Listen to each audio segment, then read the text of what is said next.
Child support is intended to ensure that both parents contribute financially to the upbringing of their child. However, for men in prison, child support can often become a crushing debt that is impossible to pay off. Journalist Eli Hager recently wrote an investigative piece for the Marshall Project that also appeared in the Washington Post about how the child support system is particularly harsh on incarcerated fathers. Since the state considers incarceration to be voluntary unemployment, payments don't stop while fathers are in prison.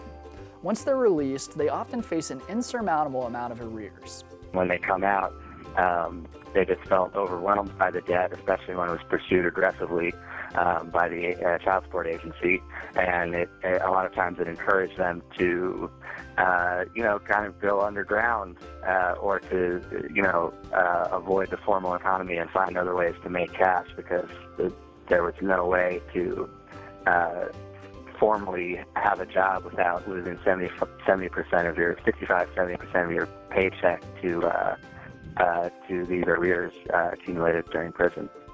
Hager's reporting exposed a punitive system that overemphasizes collection of payments even to the detriment of families.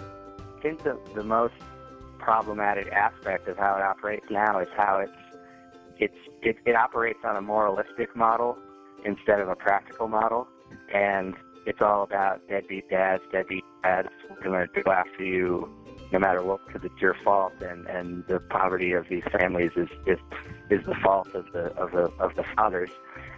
When really what we know from the research is that if you take a more practical approach, setting orders, child support orders that are practically payable for fathers, gets them to pay a lot more money. To read Eli's story, visit themarshallproject.org. You can also find many articles about how the child support system operates on DadsDivorce.com.